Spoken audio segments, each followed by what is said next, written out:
El día de hoy comenzaremos a ver lo que es un patrón de diseño, que es como correctamente se le conoce, que en este caso nos va a ayudar a desarrollar nuestro proyecto. Como ustedes sabrán, y como lo comenté en las primeras clases, el objetivo de este curso es que ustedes desarrollen un proyecto para ustedes. Entonces, este proyecto obviamente lo vamos a hacer web, más que nada para que sea un tanto visible y lo puedan poner en su portafolio de una manera más práctica y más cómoda. Para esto nos vamos a basar en un patrón de diseño que es el modelo vista controlador. Esta muy grosso modo, o sea, voy a hablar de manera muy superficial, se comporta de esta manera. Nosotros tenemos una vista que es la parte en la que nosotros como usuarios podemos interactuar. Y entonces justamente como lo indica aquí el diagrama, nos indica que un usuario realiza una acción, la cual se la pide a un controlador. El controlador actualiza un modelo, el modelo notifica al controlador y el controlador actualiza la vista. Literal, ese es el flujo de trabajo que se hace. O ese es el flujo en el que se sigue este patrón. En este caso, la vista, como lo mencioné hace un momento, se centra principalmente en lo que un usuario puede ver. Perdónenme. Un controlador se centra en... ¿Cómo lo podríamos catalogar? En este caso, un gestor de acciones. En este caso, cuando nosotros accedemos a cualquier página, por ejemplo, facebook.com. Digo, no voy a ingresar, pero, por ejemplo, nosotros hacemos facebook.com/myuser, por ejemplo, myuser/account, por ejemplo. Lo que hace el controlador es precisamente generar un comportamiento a raíz de esta ruta. En este caso, esto de aquí se le conoce como ruta. Entonces, básicamente el controlador a la que nosotros le enviamos esta ruta, porque esto pues ya está inferido, o sea, esto ya no es necesario, va a decir, ¿sabes qué? Cuando un usuario acceda a esta vista o solicite información a esta ruta, yo voy a realizar un algo, el que pues obviamente ya dependerá de nosotros. Y eso es en lo que se centra el controlador. El controlador tiene la propiedad. Aquí ya podemos entrar en cuestiones de buenas prácticas o submodelos o subpatrones de diseño, que podría ser por ejemplo el de responsabilidad única, que el controlador solo controla ciertas cositas en específico, y ya para eso nosotros tendríamos que generar lo que se conocen como repositorios, que los veremos más adelante, para controlar los modelos y demás, pero eso es otra plática. Entonces, a grosso modo, la vista solicita información a través de una ruta al controlador. El controlador pues es un gestor de rutas y entonces lo que hace es solicitar un modelo. En este caso es un modelo, es la abstracción de... ¿cómo lo podemos llamar? Pues precisamente lo que habíamos visto en la clase de orientado a objetos. Traer algo de la vida real al mundo digital, en este caso a un lenguaje de programación. Sin embargo, aquí los modelos se le conocen como objetos de persistencia, o sea, que son datos que podemos conservar a lo largo del tiempo. En este caso, para nosotros poder conservar información a lo largo del tiempo, pues que usamos bases de datos. Entonces, es aquí donde pues entran nuestros servidores de bases de datos, ya sea MariaDB, MySQL, Postgres, SurrealDB, Mongo, NoSQL, SQLite, vaya, la infinidad que existen. En este caso, nosotros vamos a tratar con 3 nada más, o vamos a trabajar a lo largo del curso con 3, el cual es Surreal, Postgres y MariaDB. Se preguntarán por qué no vamos a usar MySQL, que es pues, el de los más conocidos y de los más usados. En este caso no vamos a usar MySQL debido a que existen unas limitaciones de desarrollo. ¿Cuáles son esas limitaciones? Y no tanto de desarrollo, sino limitaciones comerciales. MySQL, a partir de su versión 8.1 prácticamente, se volvió un programa privatizado. Creo que, si mal no me equivoco, lo compró Oracle. Ahí ustedes pueden corregirme. Y entonces el programa pasó de ser o el servidor como tal, pasó de ser de uso libre, o sea, open source, a ser algo privatizado, por lo que para poderlo usar a nivel empresarial, pues tienes que soltar la plata, tienes que soltar el billete. Entonces, lo que es la versión 8.0 para atrás, siguen siendo versiones gratuitas. Por eso es que ustedes verán que a nivel académico se suele usar MySQL 8.0, o casi siempre en cualquier curso y demás, cuando usan MySQL, se usa la versión 8.0 y no se usan versiones más nuevas, por esa misma premisa. Porque sigue siendo gratuito en esas partes. Sin embargo, el soporte ya es mínimo, prácticamente casi inexistente. Ya las actualizaciones ya casi no hay, o sea, ya está muy descontinuado. Y es por eso que un grupo de desarrolladores hizo un fork de MySQL para seguirle dando soporte. Y en este caso, pues desarrollaron MariaDB. Y entonces MariaDB y MySQL son exactamente lo mismo. La diferencia es que MariaDB es open source y tiene soporte constante. Y lo que es Postgres, pues... Postgres. MySQL no. Obviamente hablamos de su versión 8.0. En sus versiones más recientes, obviamente tiene mucho soporte, pero pues tienes que pagar. O sea, ya es una versión de paga. Se preguntarán, ¿por qué usamos o por qué vamos a usar tres motores de bases de datos o 3 servidores de bases de datos? En este caso, pues principalmente porque cada uno tiene un objetivo diferente. Los 3 pueden hacer exactamente lo mismo, sí, sin ningún problema. Pero cada uno tiene un objetivo diferente. En el caso de MySQL, tenemos la limitante, o bueno, en este caso MySQL/MariaDB, perdónenme, tiene la limitante de que no está del todo diseñado para gestionar grandes cantidades de información. O sea, si nuestro servicio es excesivamente usado, MariaDB no va a dar el ancho de banda necesario. O sea, más que el ancho de banda, no va a dar el performance necesario. Ya que veremos que pues prácticamente se cuelga después de cierta cantidad de peticiones. Y empezamos a tener errores en cascada.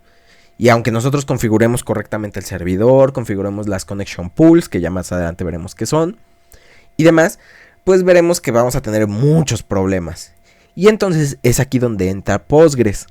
Postgres es otro sistema SQL, el cual está diseñado para peticiones más robustas, para peticiones más constantes. Entonces admite mayor cantidad de peticiones por segundo. Literal, tan solo con mover tantitas las peticiones podemos admitir muchísimas más de un jalón.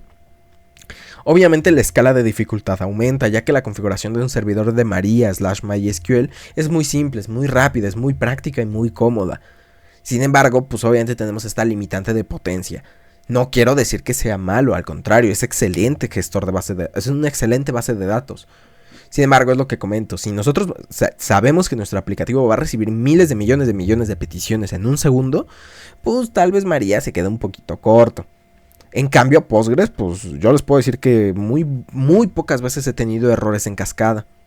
Que recordemos que en este caso un error en cascada es que primero nos marca un error, ese error atora la siguiente petición, marca un error y así sucesivamente. Entonces, Postgres me ha pasado que cuando me empieza a arrojar errores en cascada, me arroja 1, 2 y se recupera instantáneo. Mientras que Maria pues ya arroja 1, 2, 3, 15, 20, 30, 40, pum, truena y vuelve a agarrar otra vez.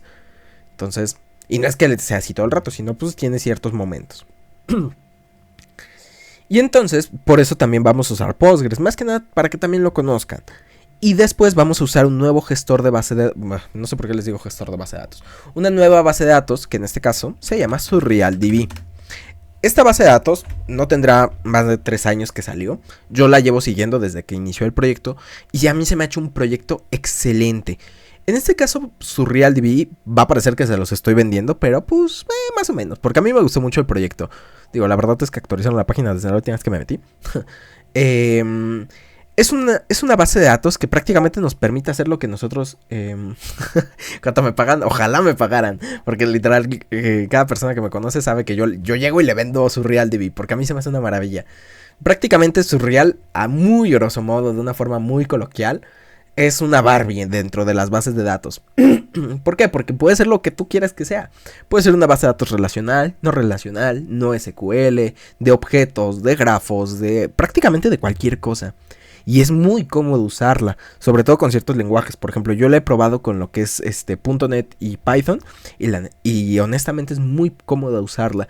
Obviamente le hacen falta muchas cosas, obviamente sigue incompleta, tienen cierto tipo de errores. Por ejemplo, la configuración de usuarios y roles, y sí les puedo decir que falla mucho todavía. Sin embargo, para uso productivo sigue estando excelente, o sea, porque... es lo que les digo, es muy versátil, es muy buena la verdad, a mí me gusta mucho. Y sobre todo tiene una eficiencia muy alta, tenemos modos de rendimiento muy buenos. Por ejemplo, en este caso, tenemos la opción de generar una base de datos o un servidor de nivel RAM, o sea, a nivel RAM, que esos prácticamente son animaladas de servidores. Y luego tenemos de persistencia de datos, ya que en este caso los de RAM, una vez reiniciemos el servidor, literalmente se pierde toda esa información, o sea, la perdemos. ¿Por qué? Porque está almacenada en la RAM, pero es una base de datos excesivamente rápida, pero excesivamente rápida. Luego tenemos la de persistencia, que pues vaya, se compara con todas las tradicionales, y en este caso obviamente vamos a guardar la información, pues en este caso si lo queremos ver de una manera casi literal, pues en archivos, porque también es una base de datos de tipo de archivos. Entonces nos da esa facilidad y sobre todo tiene un rendimiento muy alto, que yo lo compararía o lo pondría entre medio de MySQL y Postgres. Entonces es lo que les digo, es muy práctica y muy eficiente. Además de que podemos generar varios servidores al mismo tiempo, lo cual MySQL y Postgres sí nos lo permiten también, pero sí tenemos que hacer un poco más de maromas. En cambio, Surreal no. Surreal yo directamente genero una nueva base de datos y ya se la puedo poner en un servidor ya existente o puedo generar un servidor dedicado. Y obviamente esto hace las cosas todavía más cómodas. ¿Por qué? Porque si yo sé que tengo una base de datos que uso mucho en un solo servidor y tengo otra base de datos que también voy a usar en exceso, pues sabes qué, pues mejor a cada una le genero su servidor y evito saturar esos servidores en específico. Porque aparte nos da la ventaja de que es una base, o sea, puede ser un servidor multinodo. O sea, que básicamente podemos conectar varios servidores para aumentar el performance de la base de datos. Y de esta manera pues es como yo les presento a SurrealDB. Ya la veremos más adelante, jugaremos mucho con ella, junto con MySQL y Maria. Jugaremos mucho con las tres. Ahorita pues volvemos un poquito a lo que es el modelo vista controlador. Y nuevamente, el modelo precisamente es la abstracción de un objeto de la vida real pues a algo más digital. Y en este caso, para nosotros poder interactuar con las bases de datos de una manera más simple y que no tengamos que estar formulando queries directamente, ocuparemos algo que se llaman ORMs, que en este caso son los modelos de objeto relacional, que básicamente nos permiten traer bases de datos o tablas de base de datos a clases de programación. En este caso, pues como por ejemplo nosotros lo vimos aquí con nuestro código. Por ejemplo, yo podría mandar este objeto, obviamente solamente sus atributos, sus instancias, o bueno, sus clases, perdón, sus funciones no, o sus métodos no, solamente sus atributos. Y entonces, por ejemplo, yo podría generar una tabla que se llame carro, con lo que son los atributos rueda, color, velocidad máxima, capacidad tanque, está encendido y nivel de aceite. Y entonces aquí nosotros literal podemos personalizarlo como nosotros querramos. Ya sea, hay parámetros o características que obviamente no se van a tomar en cuenta al crear la base de datos, como por ejemplo las cuestiones de static o read only. Esas pues no se van a tomar en cuenta ya que no aportan algo real a la base de datos. Sin embargo, nosotros podemos indicar que sean requeridos, podemos indicar que por ejemplo en vez de que la cantidad de ruedas sea la llave primaria, nosotros podemos decirle aquí que esta sea la llave primaria. Podemos hacer relaciones con otros objetos, vaya, podemos hacer todo lo que implique un lenguaje SQL con un lenguaje de programación, lo cual pues lo hace muchísimo más fácil. Pero ahora bien, vamos a ver de manera simple, porque hay dos formas en este caso. Recordemos que .NET es un framework, ¿vale? ¿Qué implica un framework? Un framework en esencia es una caja de herramientas, algo que nos va a facilitar el desarrollo. Porque sí, perfectamente yo aquí podría generar todo mi proyecto de C# y convertirlo en un proyecto MVC perfectamente y sin mayor problema. De hecho, eso se hacía mucho en las versiones 2.1 y 2.2. Prácticamente tú tenías que hacerlo desde cero. Ya en lo que fueron las versiones 3 y 3.5, pues ya se automatizó un poquito más esa parte. Ya te lo generaron, o sea, te lo dieron ya muy masticado. O ya se dio muy masticado el asunto. Y obviamente, pues para versiones un poquito más modernas se ha agilizado, se ha hecho un poquito mejor y demás. Entonces, para nosotros poder generar nuestro primer proyecto MVC, precisamente vamos a abrir una terminal. Si se quiere abrir, perfecto. Ay, no sé por qué hay tantas abiertas. Ahí está. Vamos a hacer una pequeña limpieza. Y entonces nos vamos a ir a nuestro proyecto C#, ¿sí era aquí? Sí. Y entonces aquí vamos a hacer nuevamente, ya habíamos trabajado con lo que era el cliente de .NET en nivel terminal. Y entonces hacemos un .NET New. Y entonces nos vamos a ir a buscar una ayuda. ¿Por qué? Porque nos interesa ver lo que son los templates. Y entonces dice template short name. Vale, ok. Entonces, Ay, ¿dónde los decía? .NET. Uy. New list. Creo que era así. Sí, perfecto. Y entonces vamos a ver lo que son los templates que tenemos disponibles. Tenemos lo que es un API controller que se centre en web, en C Sharp, que nos va a dar, dentro de sus etiquetas nos dice más o menos qué es.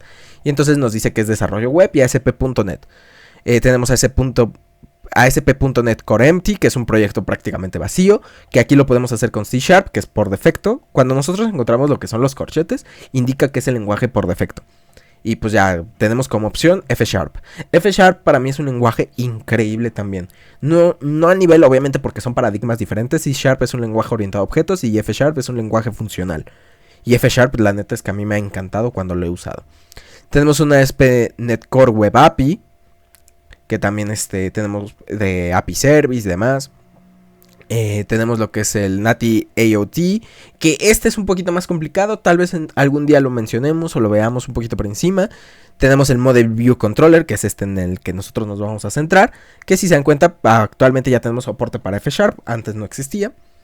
Tenemos lo que es el Core Web App con vistas de Razor, y que en este caso podría estar interesante ver las vistas de Razor, pero de momento no nos interesan mucho. ¿Las trataremos? Sí, de momento no.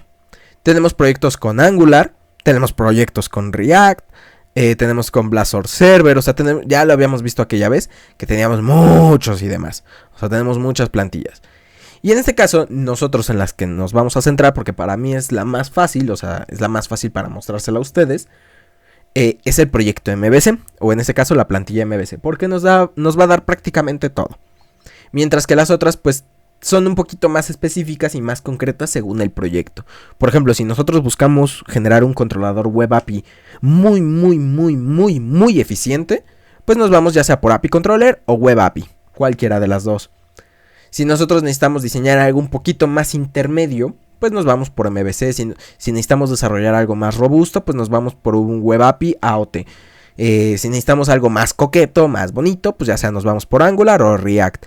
Tengo entendido, capaz si me equivoco, que lo que son las versiones y el soporte para Angular y React ya no están disponibles en la versión 8.0, por lo que tendríamos que usar una versión del framework previa, o sea, una versión 6 o una versión 7. ¿Por qué ya no están admitidas? No sabría decírselos con exactitud. ¿A qué me remito? A la documentación cuando yo la leí en su tiempo. ¿Hace cuánto la leí? Como hace 2-3 meses. Entonces, si le volvieron a dar soporte o cuestiones así, pues lo desconozco a fecha de hoy. Entonces, es lo que les digo, me limito a lo que sé a día de hoy. Entonces, bueno, nuevamente retomamos. Entonces, ya que vimos nuestros templates, pues vamos a hacer un .NET New MVC. Y en este caso, pues vamos a indicar precisamente que queremos nuevamente usar nuestro program main, porque si no, pues ya habíamos visto que nos usa lo que es ¿cómo se llama? La plantilla por defecto, en este caso, que es como de orden superior, donde pues no tenemos la declaración del name class y demás. En este caso, pues nuevamente para que se nos haga un poquito más amigable. En este caso vamos nuevamente a especificar por mera costumbre el framework que queremos usar, que en este caso es 8.0, e indicamos el nombre del proyecto, que en este caso vamos a llamarlo prueba 1, ¿vale? Porque todavía no va a ser nuestro proyecto. Necesitamos ver un template más antes de poder empezar a desarrollar como tal. Entonces para esto, pues bueno, generamos el proyecto. Y ya si se dan cuenta, aquí nos va a generar ya directamente nuestra carpeta de prueba 1. Y entonces si nosotros abrimos nuestra carpeta, veremos que tenemos muchas más carpetas que respecto a un proyecto de consola.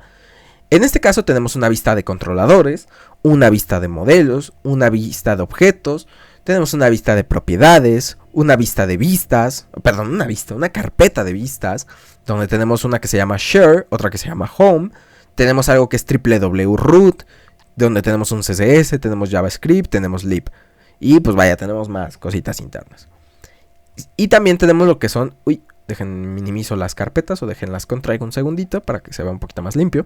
También tenemos lo que es un app settings develop JSON, tenemos un app settings, tenemos nuestro programa como tal.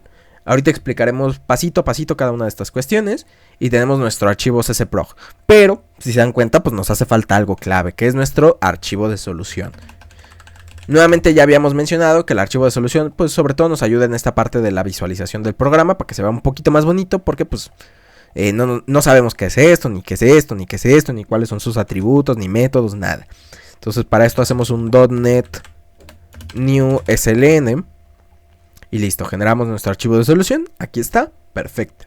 Y entonces ya no se habla. Hacemos un .NET sln prueba1.sln a prueba1 ccprog. Y listo, ya generamos nuestro archivo de solución y ya lo agregamos al proyecto. Entonces lo abrimos y nada más tenemos que actualizar la vista para que se vea coqueto otra vez. Cuando tú quieras. Bueno, no importa ahorita esto. Esto es lo menos, como dicen, esto es lo menos importante. ¿Sí lo abrí bien en el proyecto? Según yo sí. Sí, ya está. Ok. Ahí está, ya se ve coqueto. Y entonces pues ya podemos acceder correctamente a lo que son los métodos y demás. Y en este caso vamos a ir pasito a pasito. Vamos a ir explicando cada una de las carpetas para que no quede duda. En este caso las carpetas, las que son las de bin y object, son carpetas por defecto que nos genera .NET. Y sobre todo las de bin nos van a traer lo que son los binarios. Y sobre todo lo que va a traer el proyecto ya compilado. Porque recordemos que .NET tiene la particularidad que puede ser un lenguaje que se ejecuta a través de una máquina virtual, en este caso a través de la máquina virtual de .NET, lo que nos da la facilidad precisamente de ejecutarlo en cualquier equipo de una manera muy cómoda, y no tener que estar instalando que esto, que aquello, y que configurando que no sé qué y demás. No, o sea, nos lo permite de una manera muy práctica. Y entonces vamos a tener, ahorita solamente obviamente nos aparecen 3 carpetas internas, que es bin, luego debug y luego net.8.0. En este caso nos aparece debug.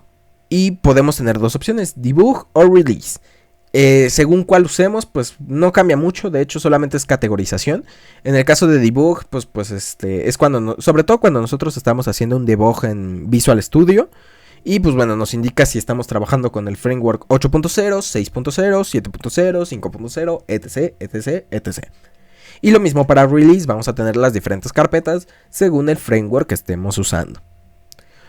Luego tenemos lo que son la vista de controladores. La vista. Ay, no sé qué traigo con las vistas. La carpeta de controladores.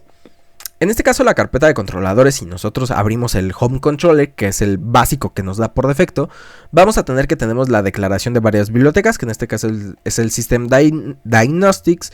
Tenemos Microsoft ASP.NET Core. Tenemos lo que es Using Prueba1.models. Básicamente lo que está diciendo aquí es que vamos a usar nuestra carpeta de modelos. Y ya por último pues tenemos nuestro namespace, que lo habíamos visto, que precisamente nos permite hacer referencia a nuestros archivos. Y en este caso dice que este archivo está en el proyecto prueba 1 en la carpeta controladores. Y entonces pues ya tenemos nuestro public class home controller, que hereda de la clase controller. En este caso la clase controlador pues nos provee de muchas funcionalidades, muchos atajos, muchas ventajas. Y nos provee muchas herramientas. Donde inicialmente tenemos un private read only iLogger. En este caso el logger nos permite mostrar lo que son errores en consola. Sobre todo esto es muy útil cuando nosotros tenemos ya una versión productiva y necesitamos monitorear cierto tipo de errores. Entonces es aquí el logger donde cobra mucho sentido. A un nivel desarrollo, a un nivel pruebas, no es útil del todo, porque pues nos hace programar más y pues simplemente pues nosotros agregamos un console guideline y listo, nos olvidamos. Pero obviamente el logger tiene su utilidad y es muy usado. Y yo les recomiendo usarlo mucho, porque nos provee mucha información. Ahora bien, tenemos nuestro primer constructor, ya habíamos visto. En este caso, lo que hacemos es precisamente invocar o decir, ¿sabes qué? Vamos a recibir un objeto, en este caso tipo iLogger, de tipo homeController, que en este caso es de la clase. Y entonces invocamos nuestro logger y nuevamente, por buenas prácticas, los atributos privados de cualquier clase se suelen iniciar con guión bajo. Los atributos privados, insisto. Los públicos pues no pueden ir un poquito más como uno guste. Pero los privados se tiende a poner un guión bajo al inicio. Sobre todo para indicar eso, que son privados. Obviamente esto pues si tú lo invocas en otra clase pues no te va a aparecer logger. Porque es propietario, es privado de la clase. Mientras que si fuera uno público pues obviamente lo puedes acceder. Después tenemos lo que son las iActionResult. En este caso, cualquier clase que nosotros veamos con una i al inicio implica que es una interfaz. Esto implica que viene de una acción, o sea, es una acción polimórfica, o sea, que es una clase base, o sea, literal tenemos una clase por defecto que se llama ActionResult. Y entonces cuando nosotros generamos una interfaz, es decir, ¿sabes qué? mi interfaz ActionResult, o en este caso eActionResult, va a tener una serie de funciones o métodos predefinidos. Sin embargo, solamente está predefinido el nombre y parámetros que reciben. Ya a nivel interno, tú qué hagas con esos métodos es tu tema.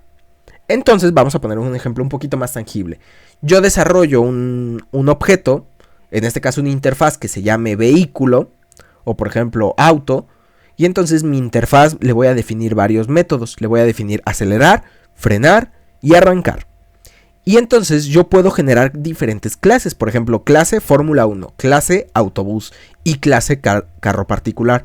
Esos tres objetos van a heredar de la interfaz vehículo. Y entonces los tres van a tener que implementar esos tres métodos.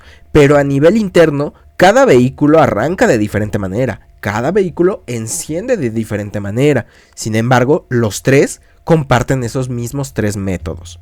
Ya lo veremos más adelante, ahorita lo mencionamos así un poquito por encima. Ya trabajaremos con interfaces, sobre todo con la inyección de dependencias. Entonces, el eActionResult lo que nos va a proveer en este caso, hablando de un controlador de vistas, lo que nos va a proveer es precisamente eso, una vista, una acción y un resultado. En este caso, nuestra acción se llama index. Literalmente nosotros la vamos a tener que llamar de esa manera. Esta es la ruta, index. Y entonces esto, pues como lo mencioné, nos va a retornar una vista. Igual con lo que es la vista de privacidad. Y en este caso tenemos una vista de error. Que para hacer que funcione, pues necesitamos mandar un tipo de error y demás. Entonces, esto ya no lo da por defecto. Nosotros generaremos nuestros propios errores. O sea, sí y no. Pero nosotros generaremos nuestra propia vista de error y demás. Pasando a la parte de modelos, tenemos lo que es un Error View Model, que es básicamente esto que va a usar aquí nuestro controlador, ¿vale? Si se dan cuenta, aquí está la referencia del objeto. New Error View Model, donde su constructor recibe un Request ID, que en este caso es respecto a la nueva actividad, o un HTTP Context Trace Identifier. Ya veremos un poquito más adelante varias cuestiones de estas. Y entonces, que precisamente esto es lo que requiere.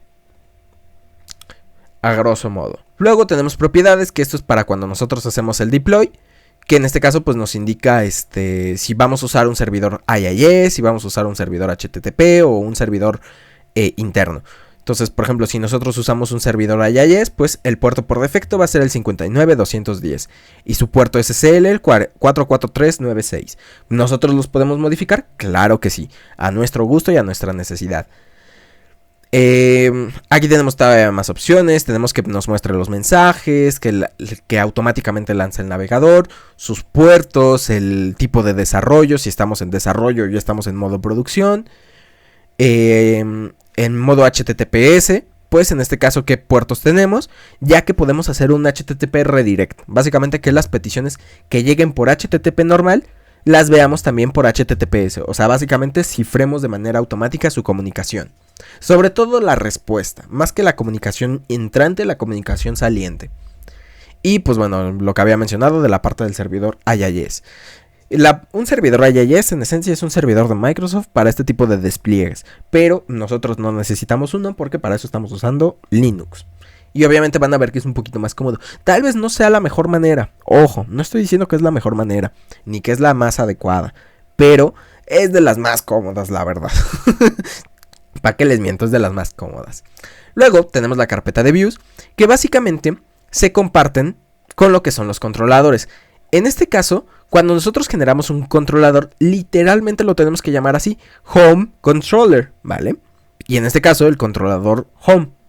Si yo genero un controlador llamado clientes, entonces tengo que poner clientescontroller.cs.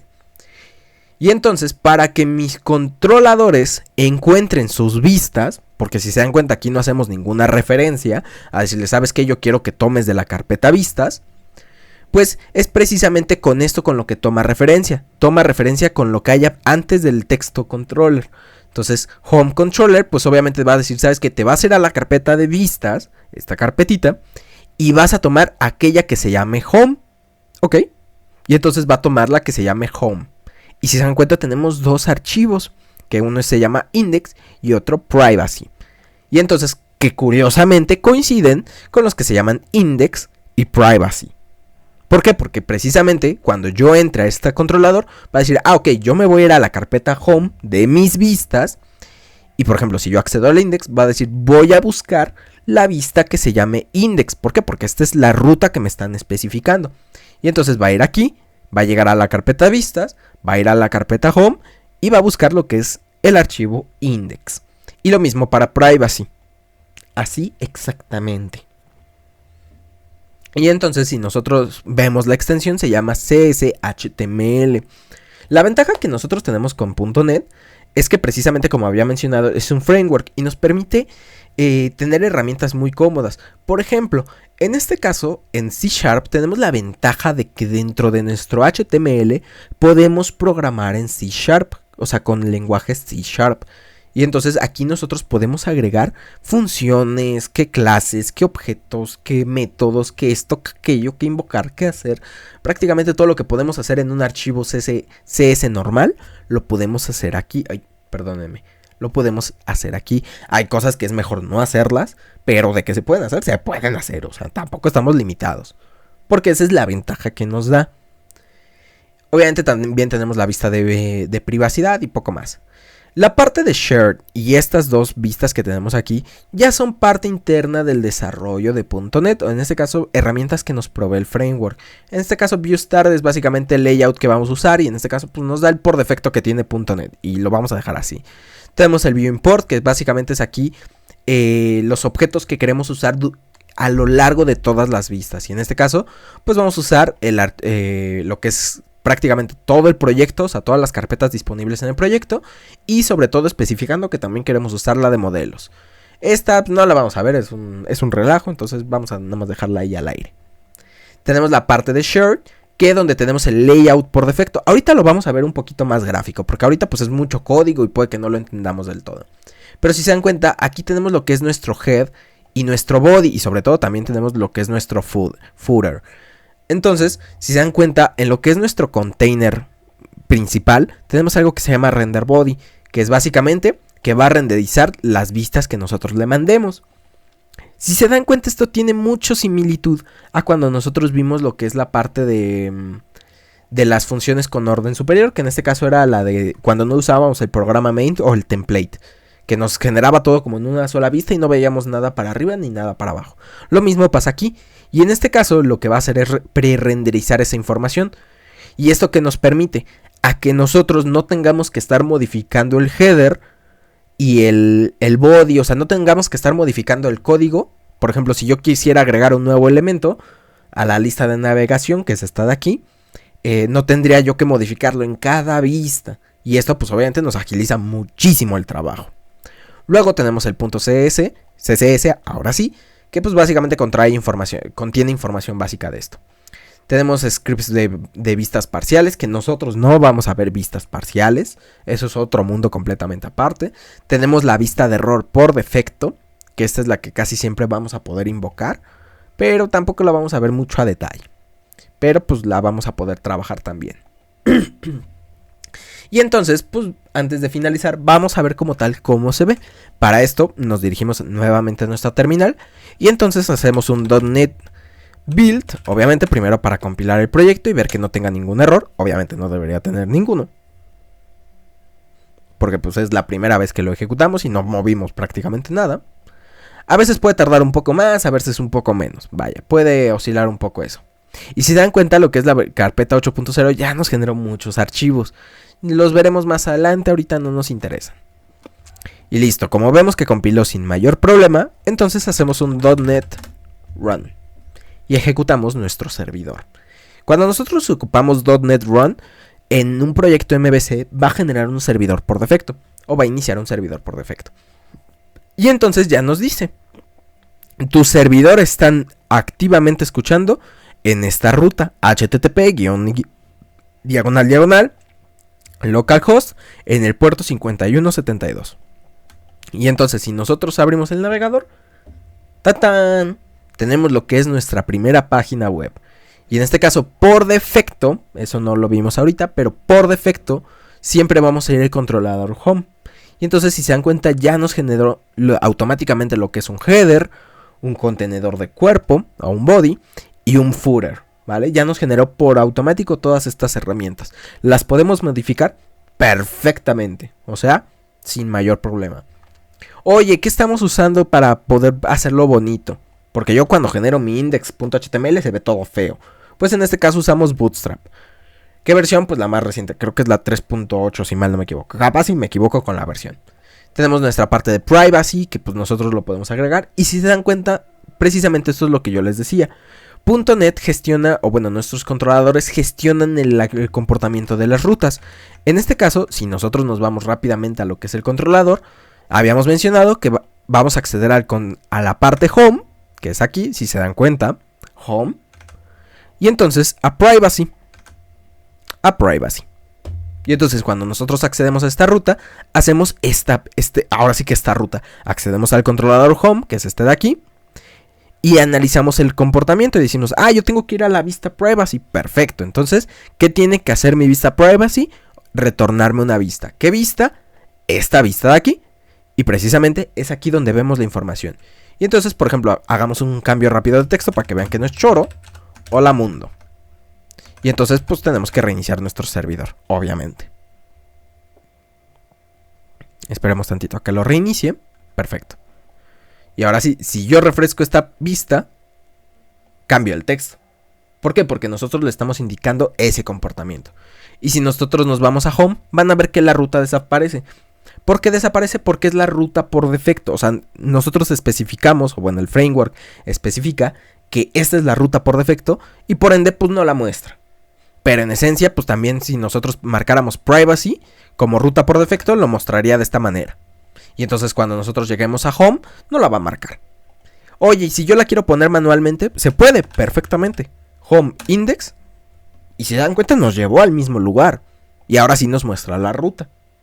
Y entonces si yo me voy aquí, simplemente desaparece. Digamos que es un poquito, o llamémoslo como formalidad. Y entonces, el día de mañana, veremos cómo generar sistemas de autenticación, precisamente para nosotros ya poder comenzar con nuestro proyecto.